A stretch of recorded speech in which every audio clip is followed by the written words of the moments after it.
स्वयं अधर्म ना करना, स्वयं पाप ना करना, स्वयं बुराई ना करना, यह धर्म का परिचायक नहीं है। अपितु वह अधर्म, वह अनाचार, वह पाप, वह बुराई जिसको तुम चाहते रोक सकते थे, न रोक पाए। मौन रहे, चुप रहे।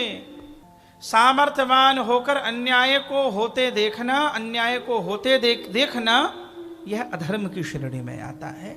यह महाभारत का वचन है।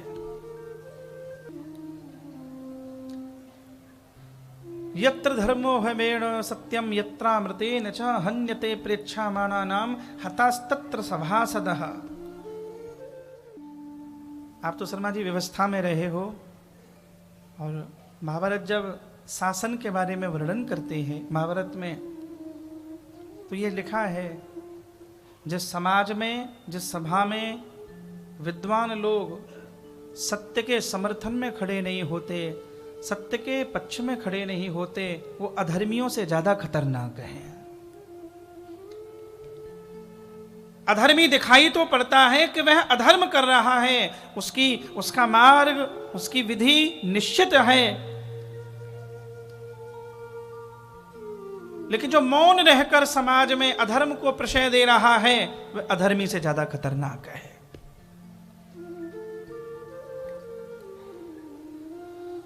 समाज में बुराई इसलिए नहीं है कि बुरे करने वाले लोग ज्यादा हैं, समाज में बुराई इसलिए भी ज्यादा है, अच्छे लोगों को कोई मतलब नहीं है।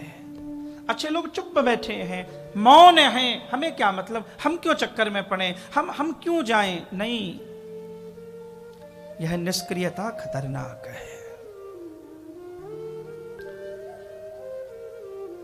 दुर्जनों की दुर्जनता से ज्यादा खतरनाक सज्जनों की निष्क्रियता है। किसी जगह पर कितने बुरे करने वाले लोग होंगे, 10 होंगे, 20 होंगे, 50 होंगे। आप घर घर निकल जाइए, कितने सामर्थ्यवान लोग बैठे हैं, पर इन 2 शब्दों ने समाज का बड़ा नुकसान किया है। एक शब्द है मुझे क्या मतलब, मुझे क्या मतलब। एक दूसरा शब्द यह है कि मेरे करने से होगा क्या। यह जो नकारात्मकता है, यही समाज में सृजनता को रोक देती है।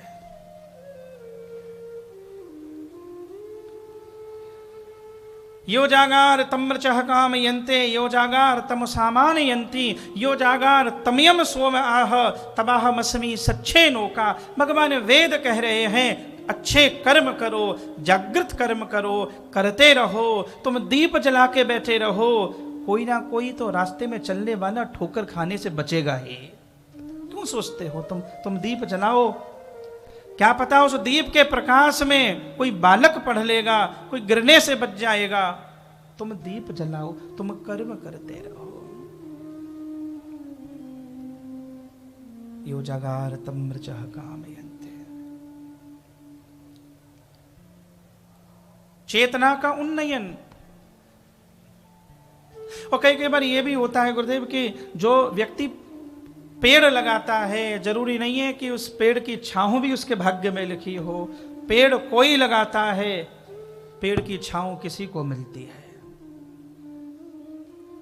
रिएक्शन होता है कि आम का बगीचा लगाने वाला, आम का पेड़ लगाने वाला, उसके भाग्य में आम खाने नहीं लिखे होते, कोई और आम खाता है। जो हम बीज बो रहे हैं, हो सकता है उसका फल हमारे भाग्य में न हो, किसी को तो मिलेगा। सत्य का दर्शन कराओ।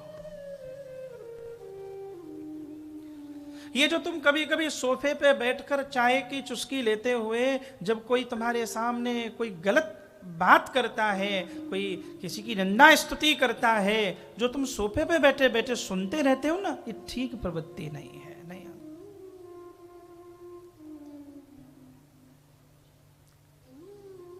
अन्याय को होते देखना, अनीति को होते देखना, बुराई को प्रश्रय देना, ये ठीक प्रवृत्ति नहीं है। तन्मे मनः शिव संकल्पमस्तु। भगवान ने सत्राजित को कहा कि सत्राजित, मैंने तुम्हें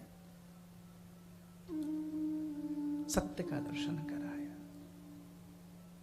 तुम्हारी मर्जी, तुम मानो ना मानो। महाराज जी सत्यजित ने मढ़ी तो नहीं दी ठाकुर जी को, लेकिन वो मढ़ी जब चोरी चली गई ना, सत्यजित का भाई ही चोर कर ले गया। हाँ, तो सत्यजित ने यह आरोप भगवान के ऊपर लगा दिया कि कृष्ण ने मेरे भाई का अपहरण कर लिया और कृष्ण ने मेरे भाई का वध कर दिया।